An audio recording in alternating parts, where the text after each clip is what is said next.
Hi, my name is Ian Heller, and you are listening or watching What If I'm Right? Before I continue, I just want to remind you to please hit subscribe.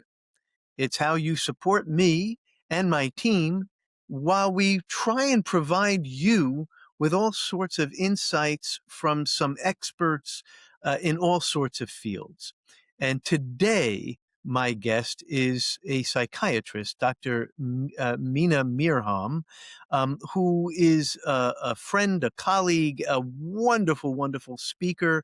And he and I are going to be talking about everything from identity politics or just identity, because he comes from the psychiatric side. I come from the sociological or legal side of things. But we're going to be talking about things like identity and also things like authoritarianism and why we are where we are right now. So to lay the groundwork a little bit so that when Mina is on, the conversation seems to kind of flow a bit. Um, as a sociologist, one of the things that we look at from leadership is how does a person become uh, our leader? And while we're living in a time of primarily in major industrial societies of democracies, uh, we are still seeing an increase, a dramatic increase, even in those democracies of authoritarianism. Now, Brazil went through it with Bolsonaro. We've seen France flirt with it. Um, to call Russia anything but an authoritarian regime in the first place would be kind of silly. But they claim to have elections, and Putin always seems to win. Uh, Xi is obviously this is not a democracy in China. But one of the things that's recently happened is an authoritarian regime that was brought in through democratic means, Hungary, actually voted out an authoritarian. And I think what may be even more surprising is that the authoritarian left when he lost by a landslide.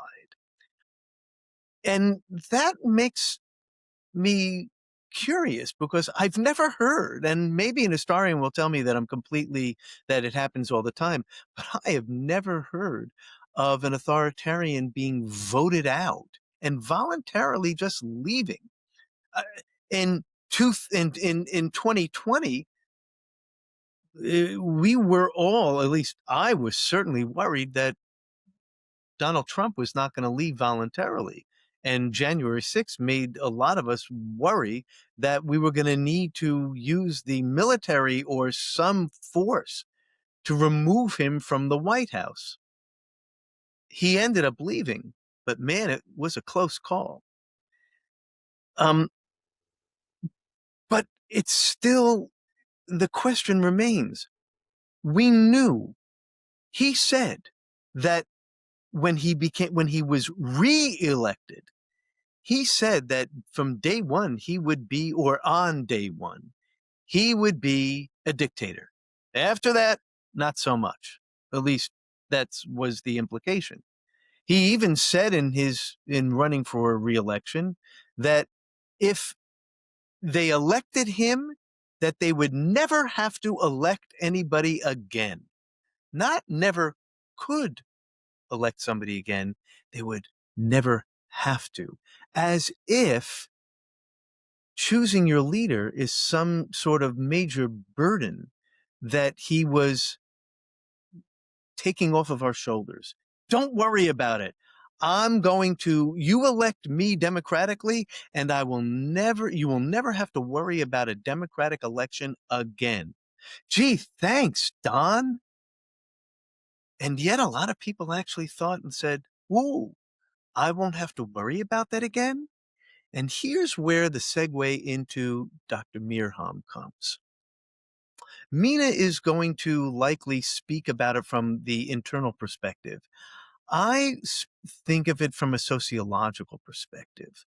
Why on earth would that be reassuring? Why would it be reassuring to hear, "Don't worry, once you elect me, you'll never have to trouble yourselves, worry your pretty little minds about electing anybody again?" And the answer is because throughout most of history, we prefer authoritarians. Our nation is as far as human history, it's just a blip. We only started our venture a little under 250 years ago. Yeah, 250 years ago, there was a declaration of independence, but actual independence didn't happen until, well, after a war, which was roughly 10 years long. It ended around 1785. It started around 1775. And we didn't have our constitutional democracy until 1788, 89. Before us, most regimes were authoritarian. And when I say most, I mean almost all of them. And I shouldn't say the only, but an explanation for why most of history is authoritarians telling their people what they had to do, what they could and couldn't do, is because the freedom to make that choice, agency, is scary as hell. It's really scary. What if you get it wrong? Well, then who's responsible for having a bad leader? We are. It's one thing if somebody takes leadership and then after that it's like, oh boy, we got to get rid of this guy. He's a disaster. But when we elect a person to be our leader, then only we are responsible for what follows. You know, I'm not going to make the facile and rather um, uh, inaccurate comparison of Hitler and Trump. They are completely different, and I'm not going to claim that the evil of Hitler is anything close to the issues that I have with Donald Trump. They're not.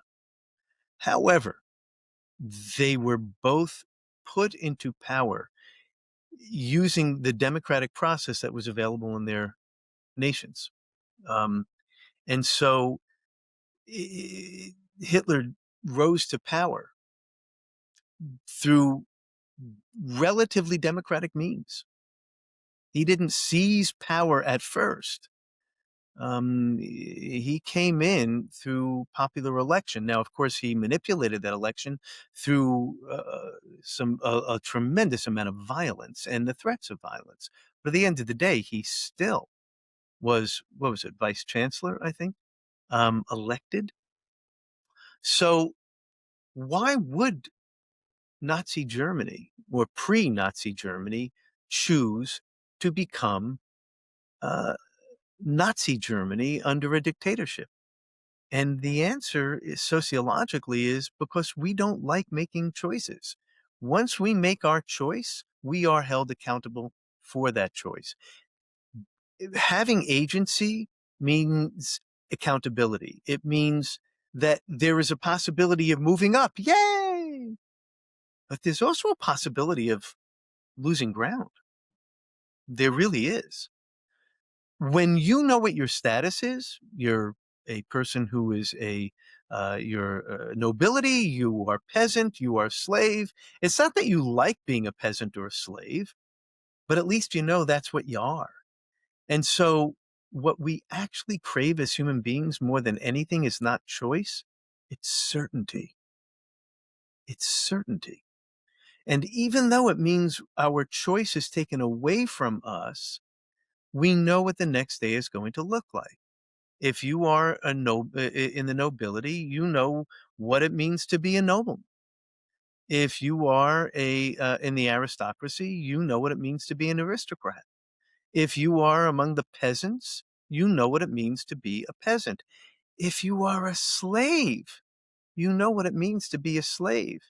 And as awful as that might be, when you wake up in the morning, as unhappy as that existence may be, you know what your day is going to roughly look like. You have no control over it, And maybe that is one of the that's the silver lining to being out of control, is that you are not responsible for it. And so that is not just a psychological issue, it's also a sociological issue. And one of the things that I want to get into discussing with Mena is why is it that we as a species, as human beings, why do we fear choice? Why do we fear, as the great philosopher, sociologist Eric Fromm said, why are we so afraid of choice that we want to escape from freedom, which is the name of his most incredible, remarkable book? Why do we want to escape from freedom? I'm hoping that my conversation with Mena will shed some light on the fact that we are much more comfortable frequently with certainty,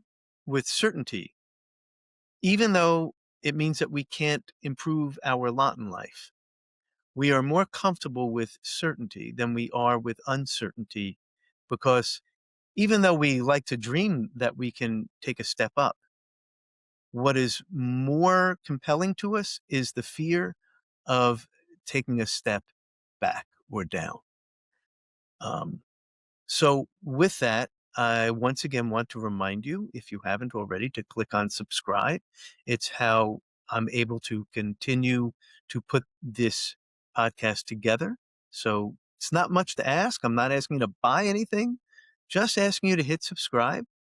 I think that it will be worth your while to check in with us on a weekly basis to see who's on next. And I sincerely hope that you become a subscriber to What If I'm Right with Ian Heller, and that you continue today's episode with my guest, Dr. Mena Mirhom. Thanks so much for watching. Hey, what if I'm right? Hi, this is Ian Heller, and you're listening to and watching What If I'm Right?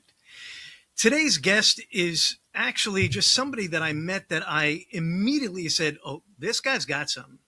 I mean, and not just the fact that he's got a very impressive resume, which I'm about to read to you. So everybody just relax, start taking notes. It's going to let me introduce you more formally. Dr. Mena Mirhom is a board certified psychiatrist and assistant professor of clinical psychiatry. By the way, assistant professor, for those of you who don't understand, that's a professor. That's not like me, an adjunct assistant professor. No, he's got full-time status. But we'll talk about that another time. Assistant professor of clinical psychiatry at Columbia University Medical Center. He's the chief well-being officer. Oh, I like that. Chief well-being officer at Athletes for Hope, where he oversees mental health programs for elite professional and collegiate athletes. He is a Forbes contributor, national speaker, and has been featured on CBS, Fox, TMZ, and lots of others, discussing the science of success. Welcome, Dr. Mena Mirhom. And from now on, the doctor is just going to kind of fall by the wayside. Well, thank you so much for having me. And it was so wonderful to meet you. And I was so excited to be able to chat with you and come on your show. It was just just really delightful when you came and said hello. I said, oh man, there are just sometimes when you meet someone, you say, I could talk to this person for hours, and I would love to be able to do so. I'll tell you, there's a great advantage. This is why people find a lot of dates at bars, because if you just have a right amount of alcohol in you, you can have a permanent relationship with a total stranger. That's right. And I guess you went on, so my guess is you were not drinking. I was an audience member, so I was, but it seemed to work. It worked for both of us. I mean, it's a happy thing. So what made me so excited, honestly, about talking to you is that it's rare to find somebody who is not only an expert, but is humble and insightful and entertaining. This is not an educational or academic medium, or at least my show isn't. Right. Um, you may learn something from it, but first and foremost, I'm here to try and give people a reason to feel like they are, in some way, shape, or form, they've been enhanced, that something in their life got better, whether it was insight, whether it's anger, whether it's frustration, whether it's joy and hope. And so, um, having somebody who can communicate what is for many, many people, including me, very complicated, sophisticated stuff that I wasn't trained in, and to understand not only what you're saying, but how it applies to me. That's a Mm. gift. And so I want to thank you for sharing that gift with us. And we had spoken about what might be some initial topics. And you sent me over a few things that you thought would be interesting. And I kind of selected the middle one, I think identity. Mm. And if you're okay with this, by the way, one of my pet peeves about podcasters is when they say, talk about, no, don't say talk about that, Right. please, so Yeah. talk about, no, identity. You sent it to me because it was a meaningful topic to Mm. you. Hmm. And I'd like to understand, what is it about identity from a psychiatric uh, perspective? And you're not just a psychiatrist, you're a full human being with a lot of Right. interests. Why is that important? And why should people watching and listening to us say, ooh, I want to hear about this? Yeah, I'm glad you chose that, and I'm also, I just wanted to say, sort of in the intro part too, what you highlighted there about like the importance of us being able to think about ways to grow together and not in a way that's academic and dry and figuring out. We're all searching for this, right? We're all Yeah. finding, whether we're searching for that at a bar or in a relationship or in a new book, and in this January season. And when I thought about identity, no matter who I'm working with or for myself personally, right? It's at the crux of so much. Like the data tells us, if you want to really make a change, you don't start with what you do, you start with who you think you are, right? Not Right? who If we're, you are, not what you do, not what you do, but what you think you are. that's right. That's really important. That's an interesting insight.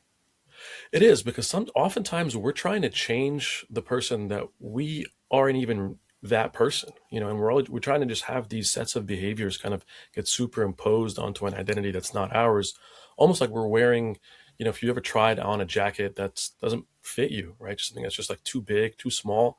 You try to make it work, no matter how much you got the swag going, it just doesn't fit. So to me, whether in the positive, when we're trying to build something out, understanding who I am is central to see where I'm going. Or I see these two, like I worked with a guy recently who got hurt. He's a professional athlete.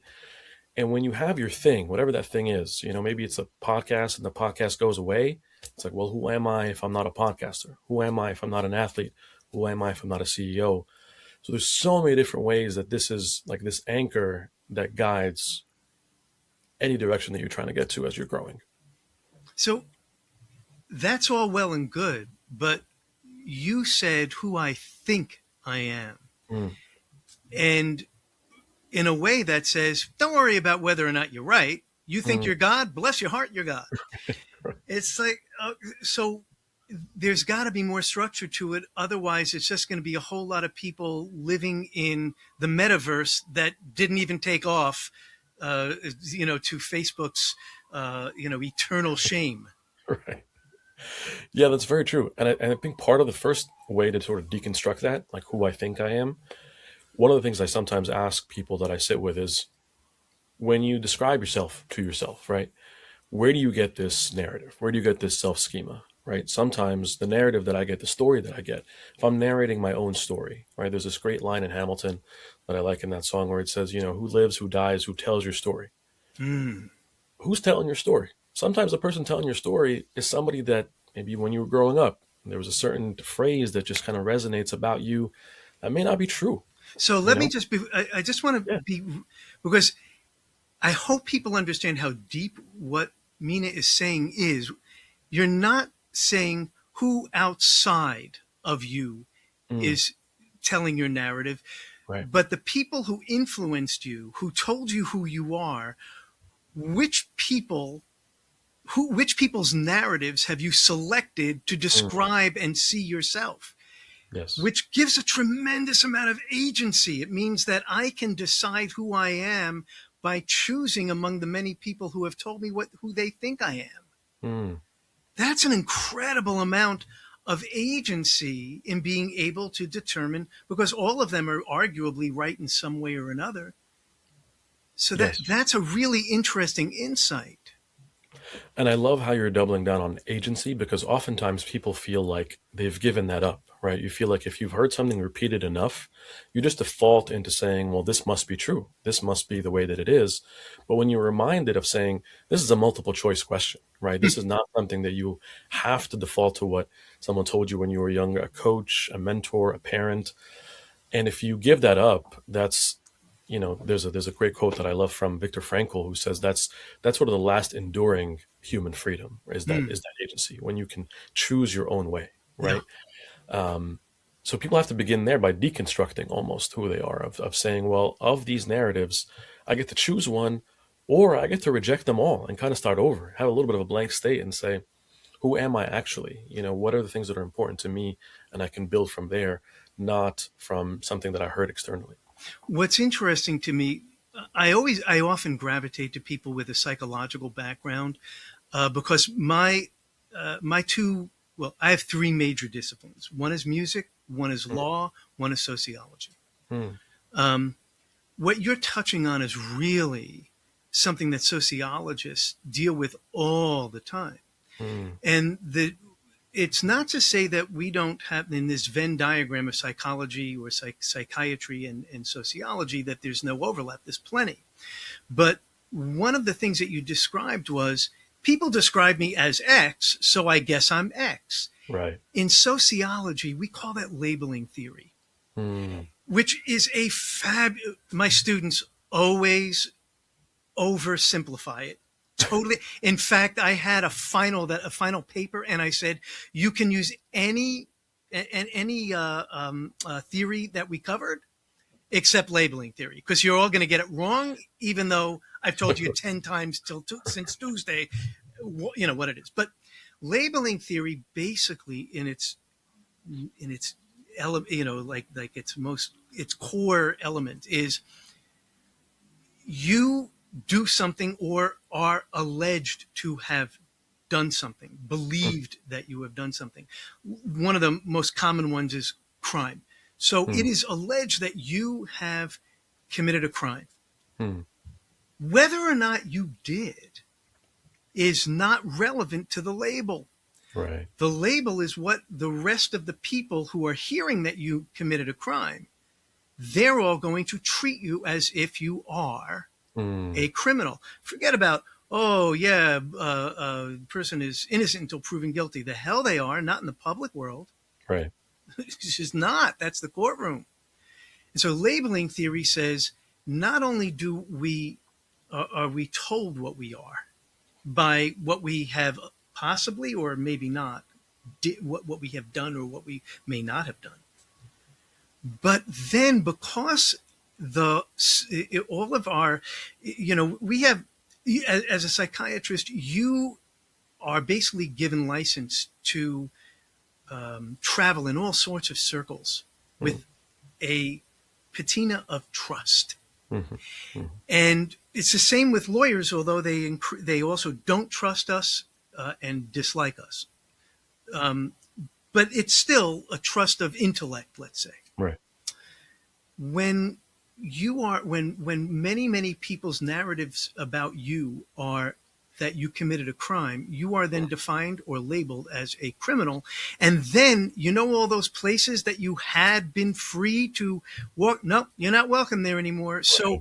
even if you're not a criminal, you are now basically being funneled into only the areas that criminals are welcome.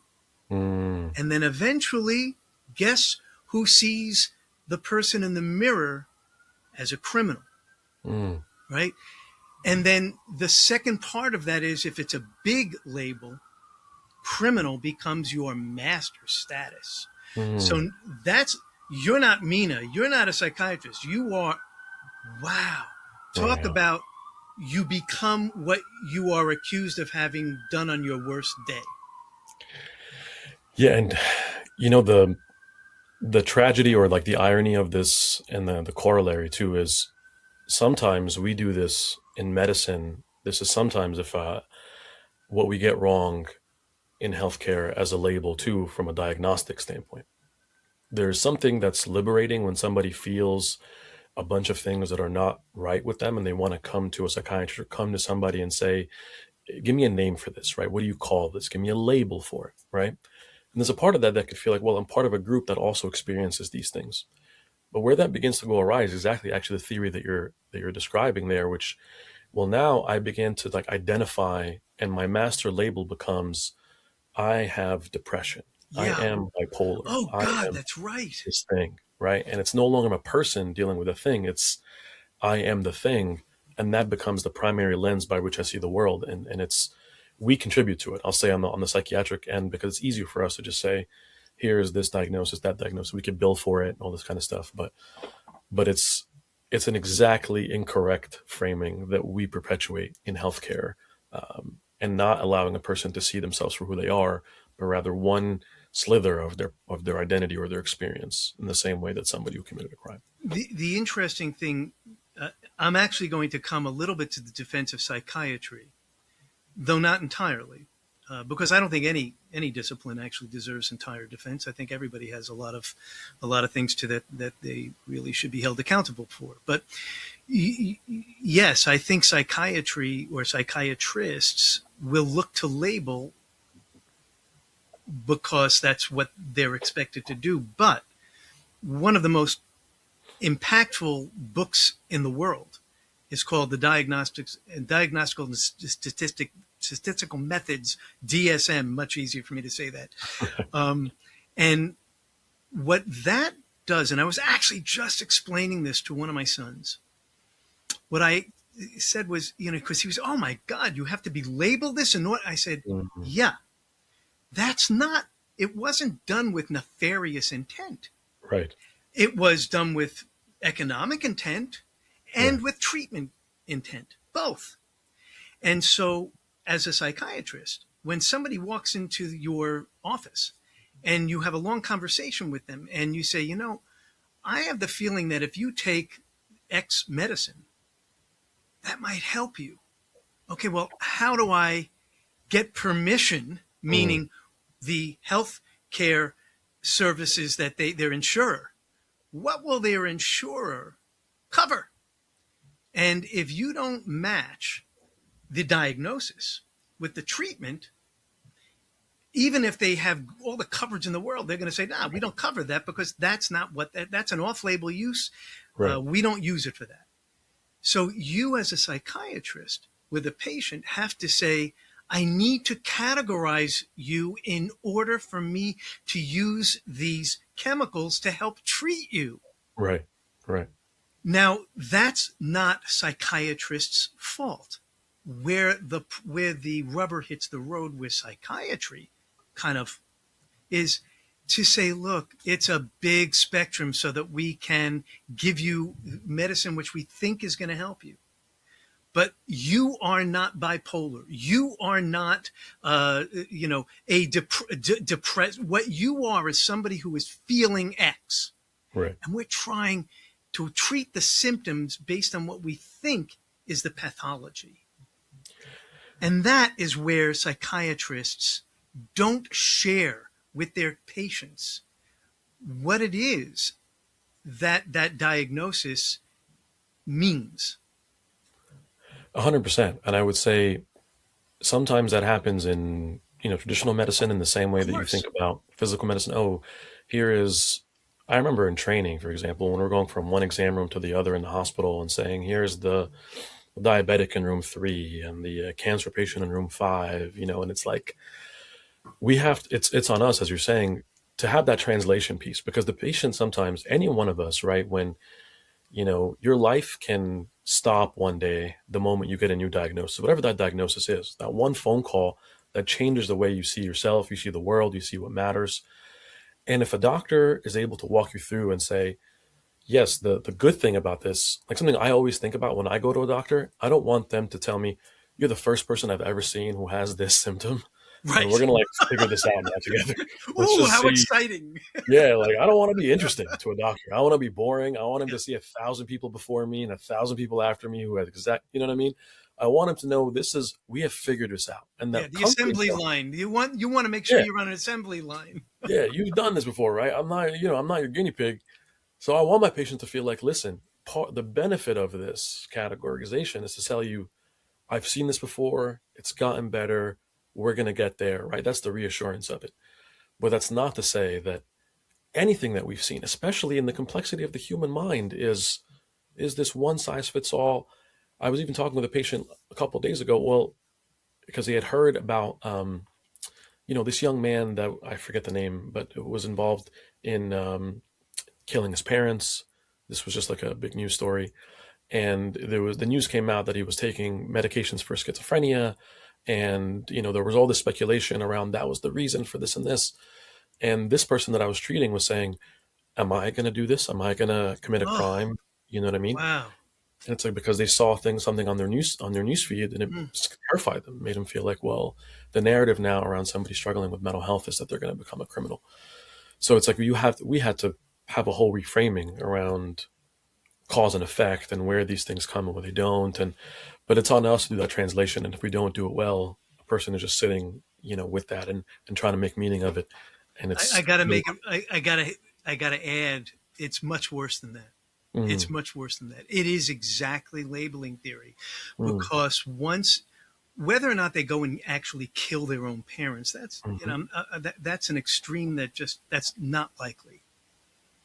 But whether it gives them, whether we call it permission or a roadmap, but somehow that diagnosis that they share with the person who just killed their parents gives them guidance, mm, and that's not good guidance. mhm, And mm, that's when labeling theory becomes master status, because what you end up doing is becoming exactly that which you have been diagnosed, because that's how you're being yes, treated, and so yes. that's how you see yourself, and so you start to behave that way. That's the symbiotic relationship between the individual and society. And when you don't make it clear that they're part of a spectrum, that the person with Asperger's might have what we call autism, but it's not the same as the person who is completely unattached to reality. They're completely detached and they also have autism. Like, yeah, no, those are just because we don't know any better way to describe this. We're just not very smart yet. We're just trying to get smarter in narrowing all of the definitions. Exactly. And it's like the antidote to this can be our own curiosity. But I'll tell you Mm, where we even see this specifically with labeling theory within the criminal justice system. In psychiatry, there's this diagnosis that was oftentimes placed on people in the forensic setting, which is antisocial personality disorder. And it became synonymous with criminality. yeah. And so much so that the narrative, when I was in training, was like, this is the thing, there's no treatment for it. These are people that are criminals. And like, that's the end of it. So, That's and it. exactly your point. When you're seeing that patient, you're expecting him to behave as a criminal. So you treat him as a criminal. And then some rare folks who have the intellectual curiosity to say, like, maybe that's not true. Maybe that's not right. Maybe we can do some research. And we began to find, no, there's very effective treatment. You can change the way somebody behaves if you don't treat them as subhuman, right? And expect them to do the worst. And then there was effective treatment that was published with good data for antisocial personality disorder. But many psychiatrists, that's not even at the top, tip of their tongue. Where our expectation is, here's the label, criminality, and that's just, that's what it'll be, for forever. And but the doubling down on the curiosity for us and the humility to say maybe Self we don't curious. know. But let's be really clear. You're saying curiosity about the self, to do, instead of explore outer worlds, but the inner, to explore the inner world. I think Yes, that's the curiosity you're talking about. it is. Yeah, because and it goes against some default intellectual laziness of saying, well, I've got this figured out, right? I've got the pattern. I know how people are. But if I take a step back and say, how did I develop my own pattern to be able to see a person this way? Where did that come from? And ask myself some questions. The more insight I can see in myself, then that changes the way I see others. It gives me a different pair of glasses, you know? Hi. In case you are wondering, how did that magic happen where Mena went from, for those of you who can see this, I won't belabor it to belabor it to those of you who are just listening. But yeah, the camera did this was not magic. This was a little digital glitch. And so Mena is now on a different camera, and that's why he looks like he's not in the same place that he was before. He is. It's just a different camera recording him. So, yeah, you're not crazy. Well, look, maybe I'm not a professional, Mena. You can tell them they're not crazy. It counts. From This me, was it all a really test, doesn't. Ian. This is all part of our, this is our digital experimental psychiatric evaluation. And you're in fact AI, aren't you? That's right. This is all, Ooh, we have to get to that at some point, like AI yes, psychiatry. Like, ooh, will definitely. it really be that much worse? I don't know. I mean, yeah, Yeah. there's a lot going on there for sure. Oh yeah. But gosh, where were we? Do you recall where we were? Because I'm trying to remember exactly. But if you don't, I certainly have something that I can go to. I know we were kind of just at the place of sort of the curiosity that gets us out of Yes. the labeling theory and sort of how we, go to a different place there. But So happy to go anywhere. I know where I wanted to go with identity. Hmm. It's I can't help it as a sociologist. Whatever I think about internally to the individual, to the individual psyche. Um, and one day I'll go into a little more depth about W.E.B. Du Bois's concept of double consciousness. Hmm. But we'll talk about, which is really psychiatry, quite frankly. But you are living in the world with me right, today. It's 2026, and the world is a little different in 2026 than it was, let's say, in 2016. Okay. Right. Um, it feels like there are trends going on socially, politically. There's a fair amount of gravitating to authoritarianism, Hmm. which, if you look at history, the overwhelming majority of history had authoritarian leaders. It is what our species apparently immediately defaulted to. And if we Hmm. look around at other species, you don't have 12 dogs telling the dogs what to do. There is a leader of that pack. Right. Almost every pack animal, and we're a pack animal, almost every pack animal understands implicitly Hmm. that when there's a group of us, there has to be a queen bee. There's Right. got to be a central focus so that we all know what to do. And I have my perspective on that from a sociologist. I want to, with you, Hmm. from the depths of what's going on. What is the psyche of the individuals who are collectively doing things, but the Yeah. individuals who are gravitating to this bygone era of authoritarian leadership? If you have any opinion on it. Yeah, for sure. Because we're seeing it in several different ways, and I think as we were trying to, because I unfortunately, whether or not I have an opinion about it, I have to get into this with patients now Mm, because part of that authoritarian sense of identity and belonging directly influences how somebody seeks care, their perspective about healthcare, their perspective about medication. So it's unavoidable. yeah, Even if you wanted to ignore it and pretend like it wasn't happening the past 10 years, you're confronted with it in every industry that we're in.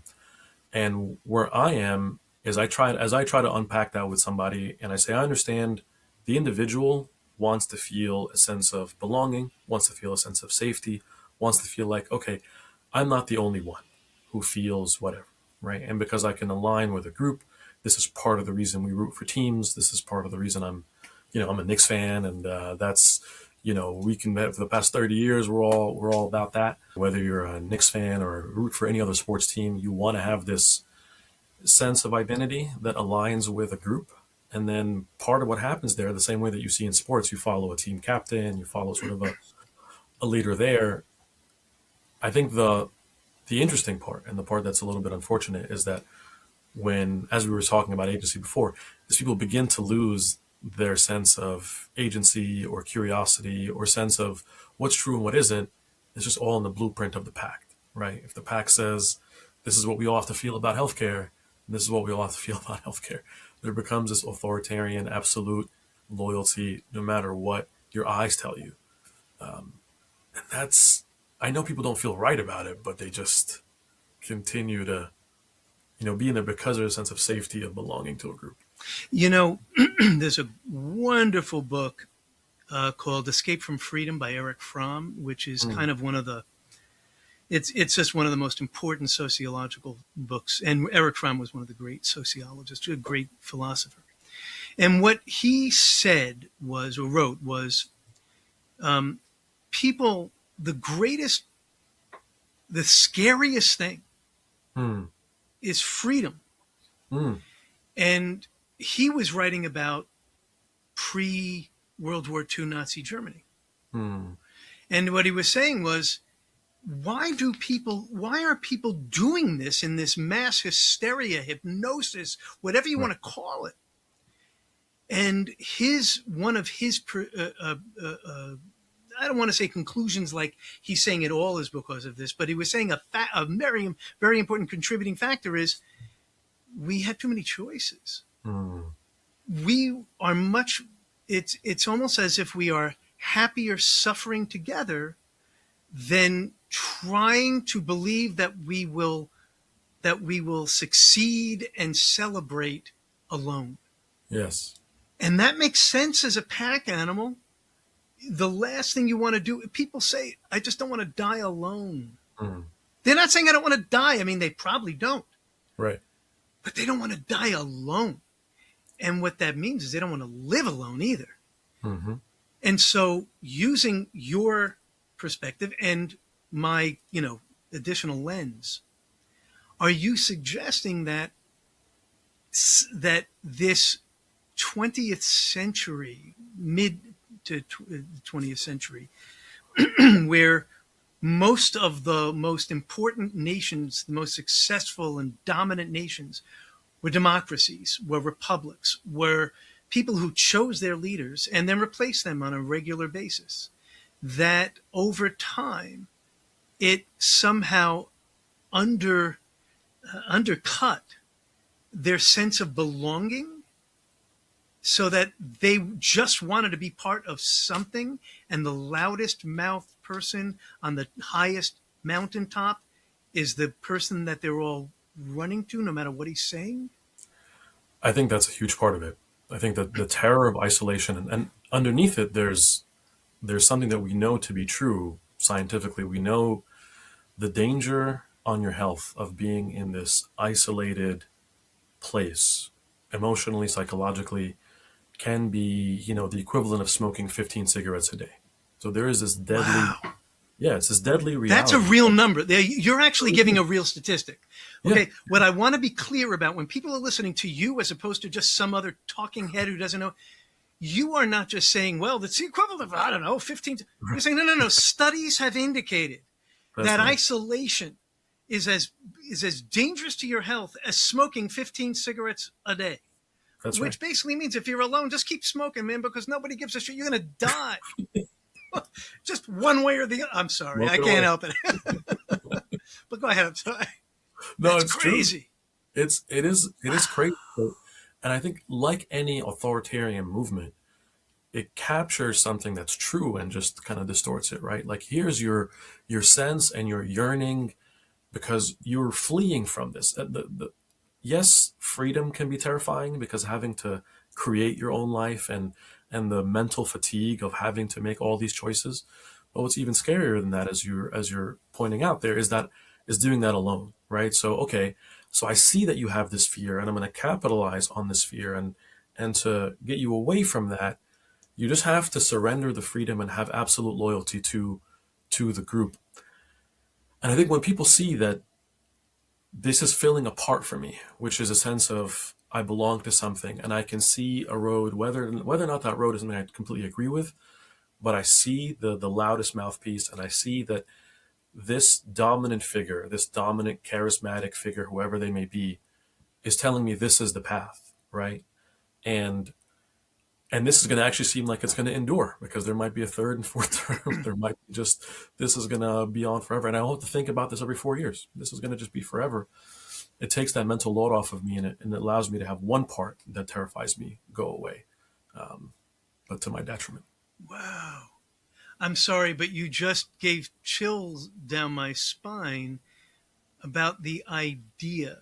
I mean, look, what Donald Trump wants to do is what Donald Trump wants to do. That's I have no control over that. But there are so many times where I am so arrogant to believe that my perspective is somehow a dominant or very important perspective that will, once other people see my perspective, it's like, oh, that's what we were missing. And that's my arrogance speaking. It really is. And I think we all do it at various times in our life in various ways. But the thing that gave a chill down my spine was not just that it's Donald Trump, although that's part of it, but any leader who is popular enough. Consider Franklin Delano Roosevelt, who is, to many of the people on the progressive side of politics of the aisle, he's like the patron saint. 4 terms, baby. He never wanted to leave until God took him away. Sorry, act's over. The hook came in. Whether you believe in God or not, he was done. The people, based on what your analysis, the people may well have given him 5, 6 terms had he just been healthy enough to do it, which is, quite frankly, from an historian's perspective, one of the geniuses of George Washington, when he said, two's enough, man. It's time to move on. Okay, my wooden teeth are just killing me here. I can't do this anymore. But it isn't actually the people who don't want the king. It was the king that didn't want to be a king. And as soon as we got one that really did, man, it's like the people were just, if he was charismatic, not every president could have done that, because it has to be a charismatic authority. I'm not a big lover of the way Donald Trump communicates, but I'm not blind, deaf, and dumb. I'm seeing how many tens of millions of people love it. Wow, they'll take him on for as long as the Big Macs don't kill him. Yeah, I mean, and that's when we're thinking about any kind of leader, right? Whether it's a president or otherwise. And again, thinking about what they do that distorts something good, but what's the good sort of underneath it? And how can we, because we all have, right, these spheres of influence. We all have people around us when we're thinking about our own charisma, our own leadership, our own way that we can change behavior of those around us. Part of what you want to be able to communicate, right? Like if you're able to communicate to somebody a sense of confidence and safety, that like, follow me and I'll make you feel safer. Daddy's here. Yeah. I mean, I hate to say it, but that is exactly what Ronald Reagan did. Yeah. Ronald Reagan came in and said, I gotcha. Yeah. Daddy's here.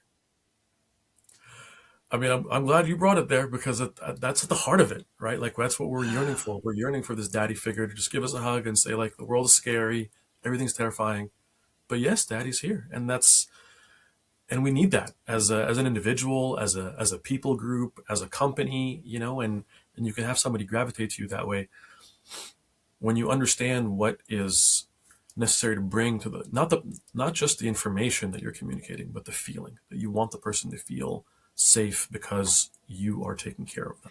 The interesting thing about the word safety, I think it works perfectly with Reagan coming after Carter. I think the idea of the United States fall from preeminence when the Iran hostage case, just disaster. People were afraid. And I think we were afraid it was not that far after Vietnam War, which we did anything but win, you know? So I can understand Ronald Reagan coming in and saying, look, you recognize me from all the bad films I was in, right?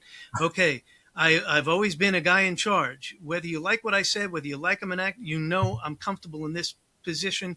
I'll take care of you. That's not Donald Trump.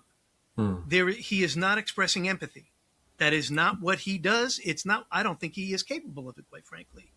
But I'm not a psychiatrist, so I'm just going to accuse him of it without having any basis. But that's okay.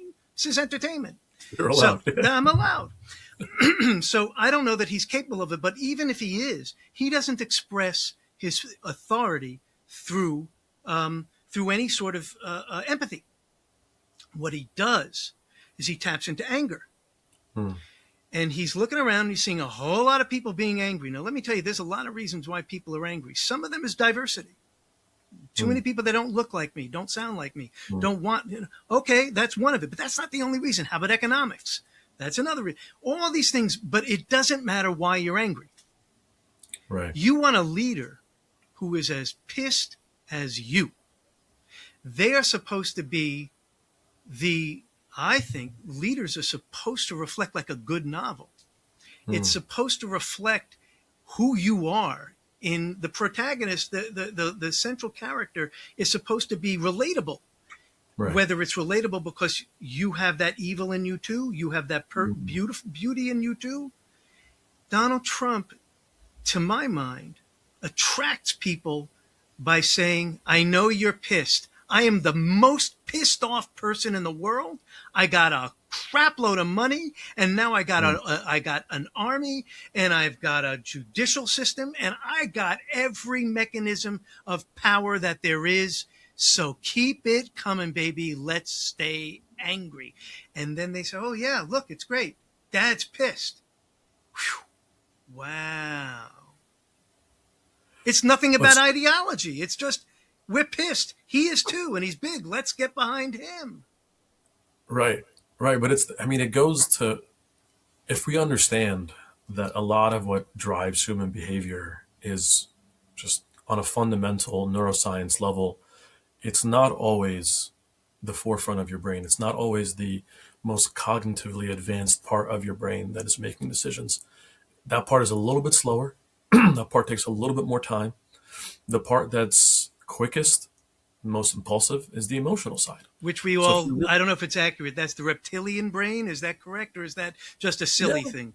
Okay. No, that's a good way to think about it. It's just that, and that's why part of when we're trying to have our own decisions not be led by our own emotions, we want to create that space, that buffer of time, so that I can say to my emotional side of the brain, we're going to take 5, or we're going to let the rational part think. But a good leader understands in the same way, whether it's a good commercial, right? Anything that's really moving us, it's not moving us because we're doing the math and we're saying, oh, this makes sense. That's right. You know what I'm saying? It's like, and I think part of where we're falling short sometimes, and you see this, the good example on both sides. This is why it was interesting when you see President Trump and Mayor Mamdani getting together, and you see these two sides of a similar coin on some level. Someone is able to galvanize people. Absolutely. Right? So it's like, how do we understand these core principles? And then we can use them as well. If you're a listener, to understand why you do what you do, why you listen to what you do, because you're moved by someone who's moving you emotionally. You're moved by someone who will say, I feel what you feel, whether that's the empathy of it, or I'm drawing out your anger, or I'm drawing out, the part of you that really wants to see the world around you change. And there's a lot of indifference around you. There's a lot of just like buttoned up people who are saying things are just fine.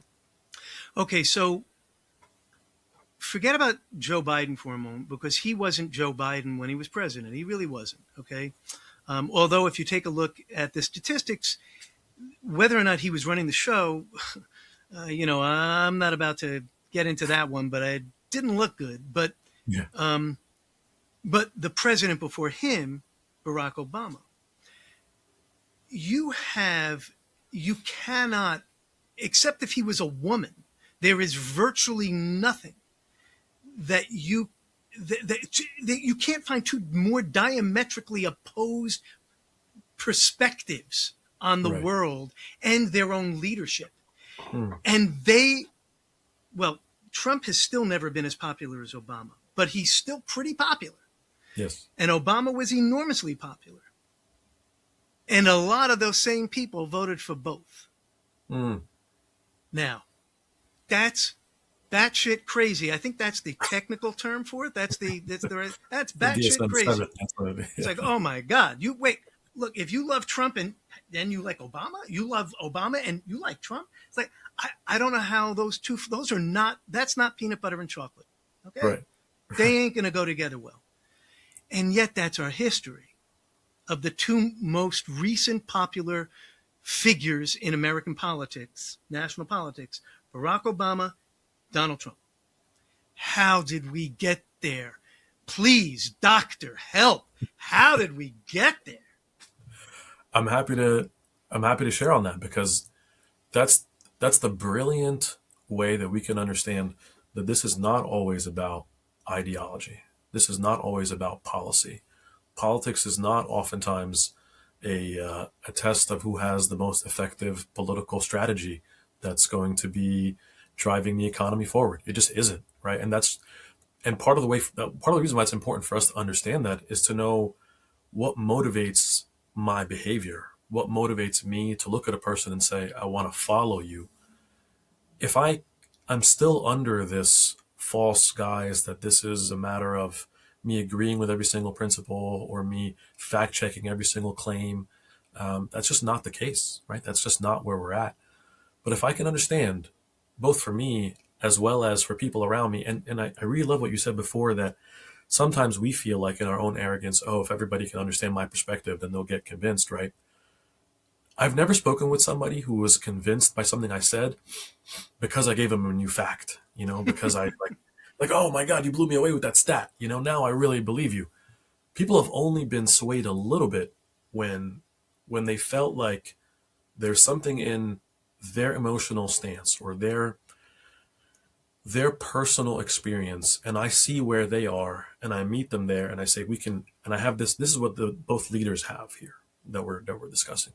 This vision, as there's a great U2 line that I like, who says this vision over visibility, right? Bono says, like this, here's what you see and here's what I can see, and I can take you there, whatever that thing is. You may never be able to get there, it may be totally fictional, but that's what inspiration is. That's what it means to breathe air into a person and not belittle them. Like I'll give you an example of a mistake that we made, again, in healthcare around COVID, where we like botched this healthcare thing. The way we approached people who were anti-vaxxers or had skepticism around the vaccine was just belittle them, Oh, insult demonize them was terrible. yeah, You're absolutely right. and we thought that was going to be effective. We thought that's the way to get people to understand or to respect science and we were shocked to see huge studies in JAMA that says the trust in doctors is at an all-time low. And we thought that's just from other people making them trust us less. And we didn't take as much accountability of saying, if we weren't humble enough to treat patients and say, I know why you're scared, I know why you feel what you feel, and here's how we can get you to a different place. We misunderstood human behavior on an academic, scientific level. All of us botched that in COVID. And sometimes if you don't get that in politics too, you'll miss the boat as to why a President Barack Obama and a President Donald Trump can have similar ways of moving crowds. Okay. But is it also, and this is really a question. This is not, I'm not trying to steer you towards an answer. Is it also that Barack Obama running in 2024 would have gotten buried or whatever, and Donald Trump running in 2008 would have gotten buried? So even if they were the same people that they, at their best, at their zenith, not Trump at his worst or Obama at his worst, at their best, is it possible that they were not just great examples of charismatic leaders with messages that were well designed, whether you tweeted or it felt like a Sermon on the Mount when Obama spoke, that's from a Jewish guy. So, but the Sermon on the Mount given to non-believers is a useless waste of time.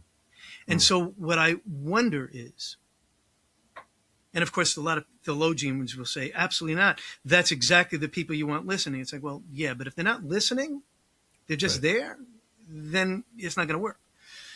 But I just wonder, are we in a different place that enabled Donald Trump to be the leader? And were we in a different place that enabled Barack Obama? And so the question that I have is, how much of this interaction, this symbiotic relationship, I don't mean to make it sound like a chicken or the egg, because I know that they both happen kind of simultaneously, but would Trump have had a snowball's chance in hell at his best in 2008? And had COVID not been botched, I have no doubt that Trump would have won a re-election. Okay, he would have won in 2020 had things not been botched. I mean 2024. No, I mean 2020. Sorry. So would we have had different results, or were the results basically caused by where we were at the time?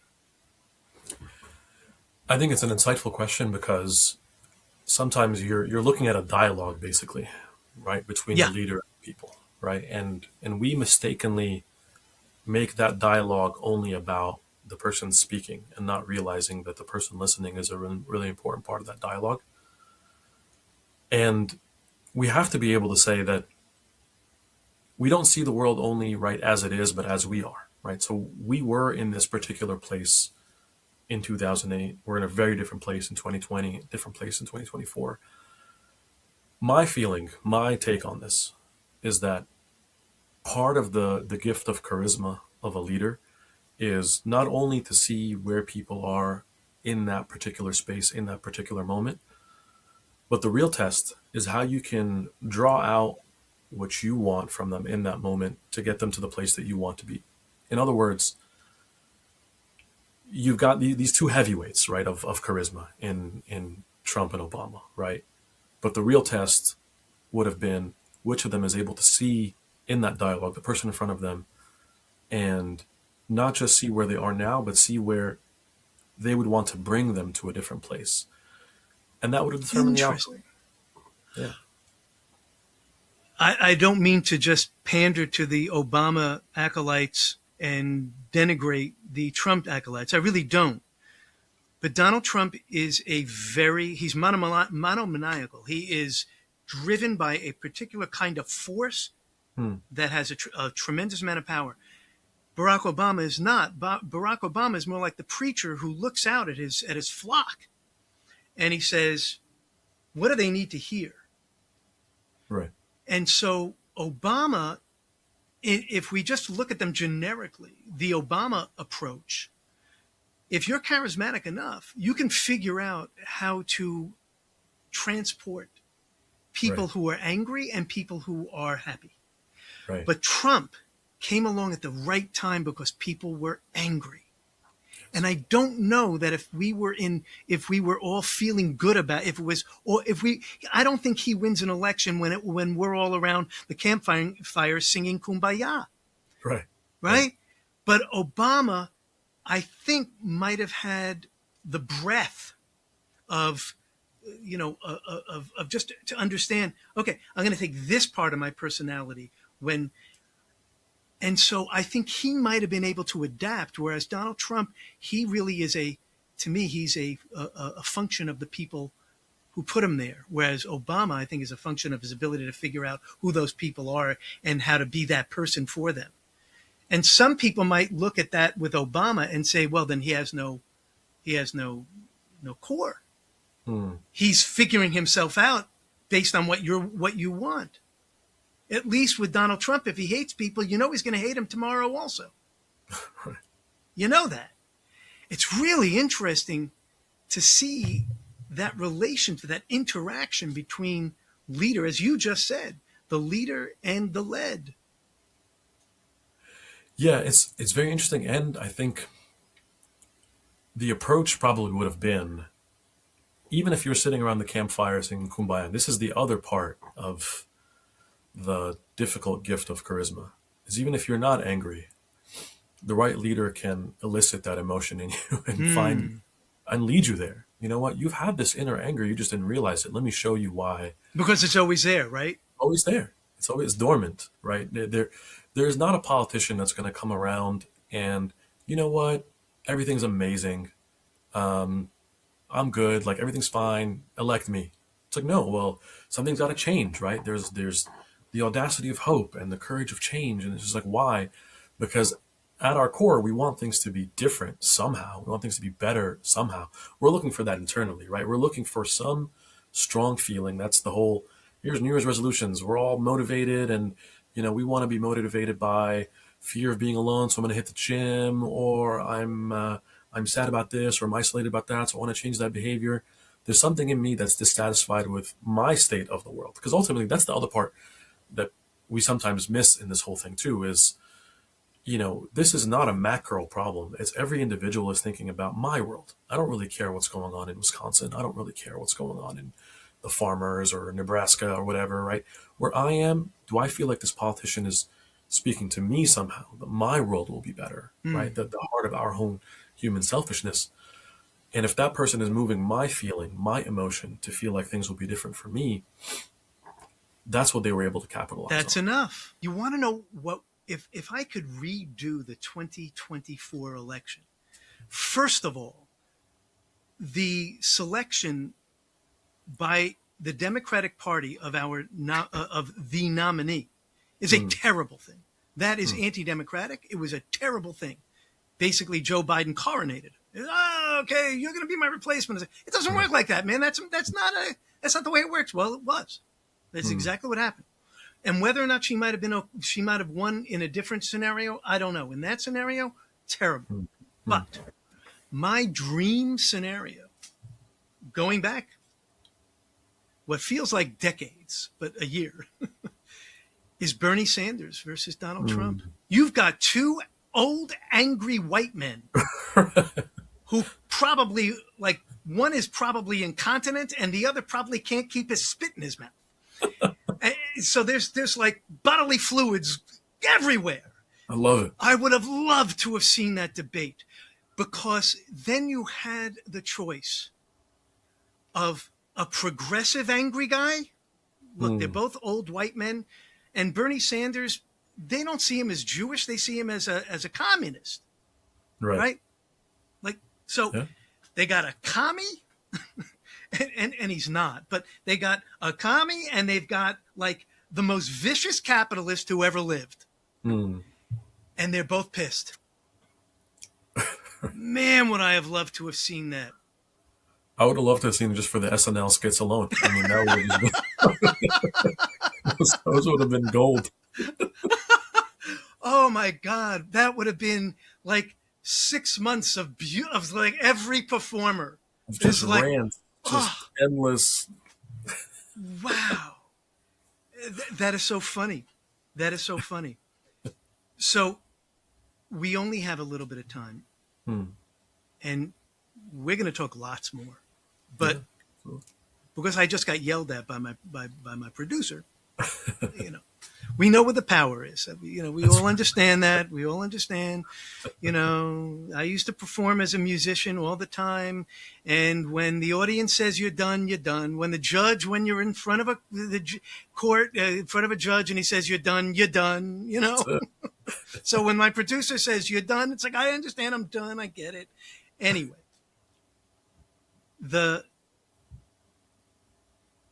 I don't like leaving things in a hopeless environment. And I would never ask anyone to somehow come up with a prescription for, hey, this is how we make it all better.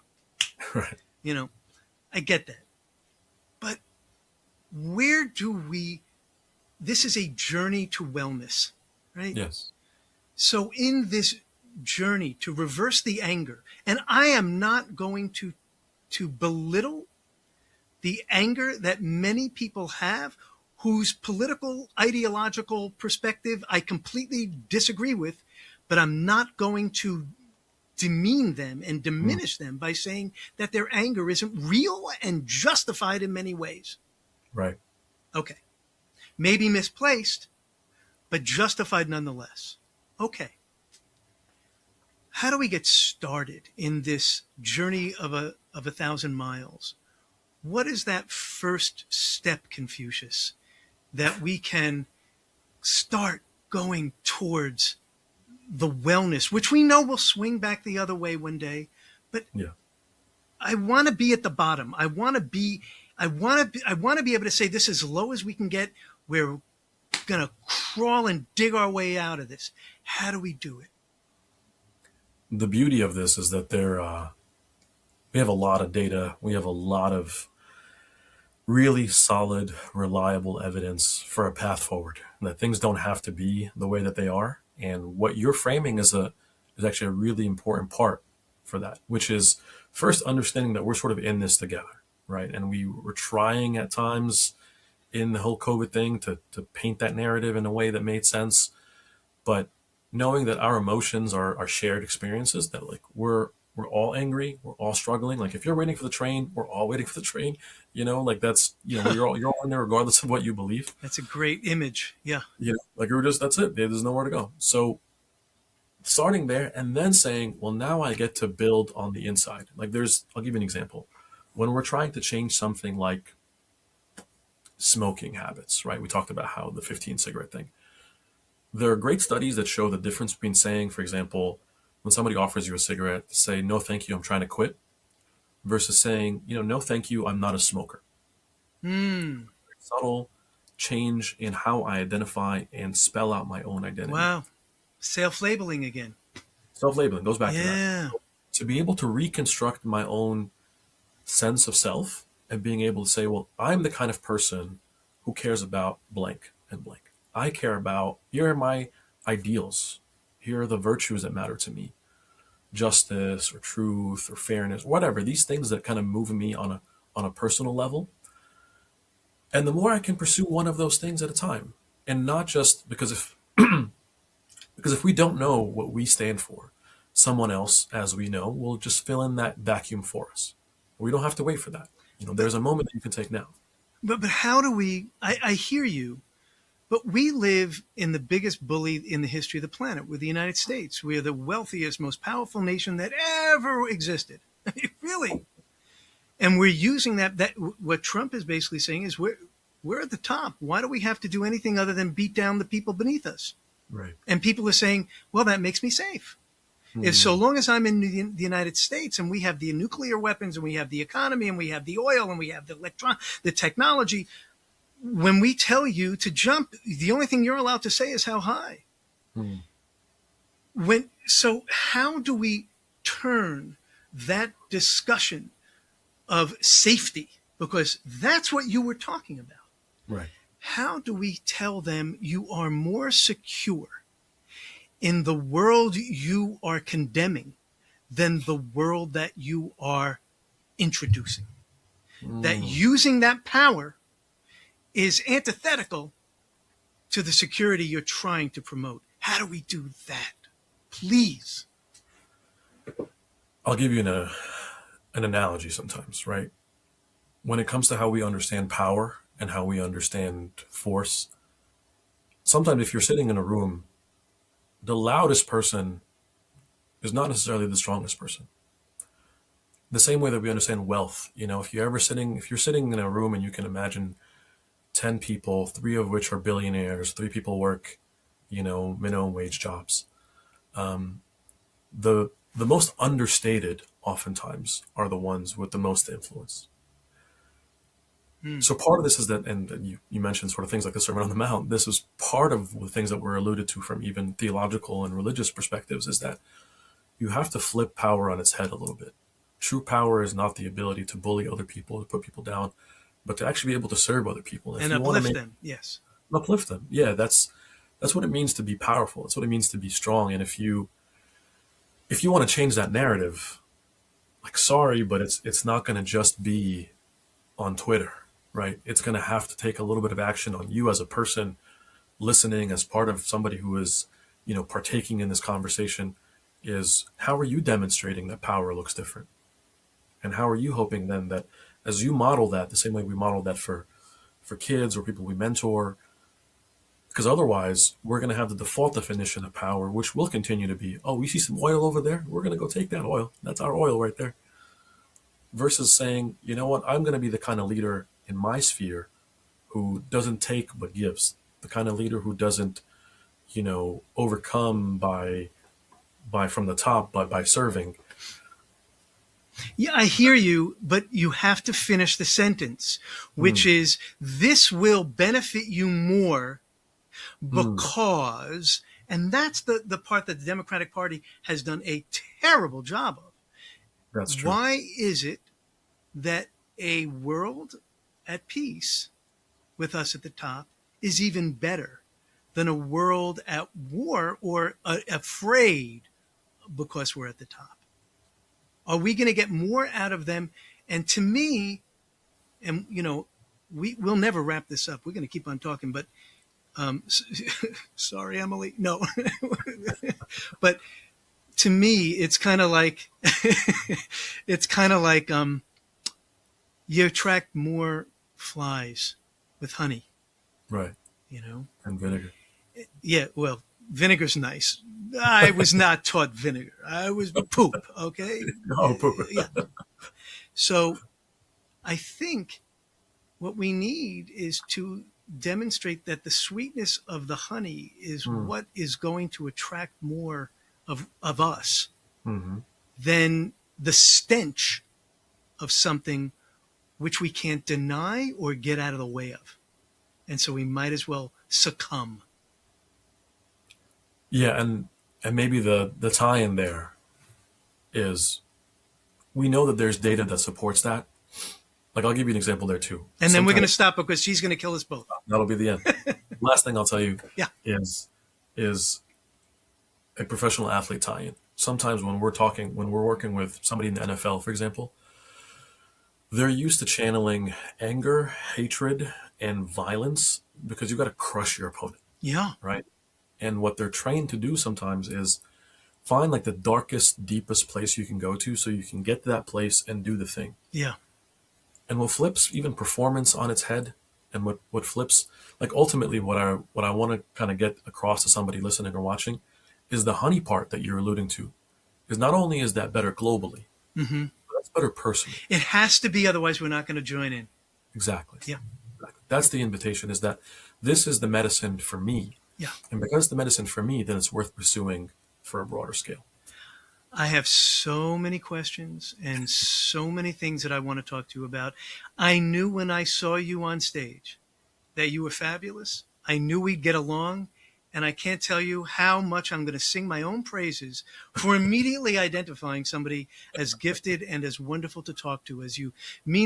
Dr. Mena Mirhom, you are a gift to both medicine, psychiatry, and, well, those are the same, by the way. And the other one is you're a gift to communication. And Wow. it is a pleasure and an honor to have you on. That is incredibly kind of you, Ian, and I'm just really, that means a lot to me from you, someone who has seen so much, done so much. Just because I'm old, for God's sake, you had to go there. Your perspective and you're just, that I'm just so glad to be able to speak with you and learn from you, and I'm honored that we got to do this, and I'm looking forward to many more conversations. Many more. Really grateful. Thank you so much for being here.